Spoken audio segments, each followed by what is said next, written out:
గాజువాక నియోజకవర్గం 69వ వార్డు తొంగలాం గ్రామంలో నిర్మిస్తున్న ఈ ఫ్లైఓవర్ బ్రిడ్జ్ గత అనేక సంవత్సరాలుగా నిలిచిపోయి వివిధ కారణాల వల్ల నిలిచిపోయి కూటమి ప్రభుత్వం అధికారంలోకి వచ్చిన తర్వాత ప్రజలకు అందుబాటులో తేవాలని దృఢ సంకల్పంతో మళ్ళీ పనులు ప్రారంభించడం జరిగింది.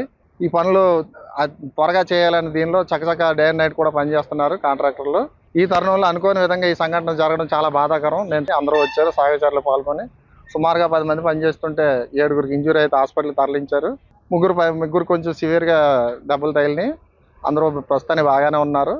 ఎప్పుడైనా సరే మన గవర్నమెంట్ డిపార్ట్మెంట్లో వాళ్ళు పనిచేసేటప్పుడు నాణ్యతా ప్రమాణాలు పాటించి ప్రజలకు ప్రమాదం జరగకుండా ప్రజలకు అందుబాటులో ఈ అభివృద్ధి కార్యక్రమాలు అందించేలాగా అన్ని డిపార్ట్మెంట్ల వారు పనిచేయాలని ఈ సందర్భంగా కోరుతున్నాను.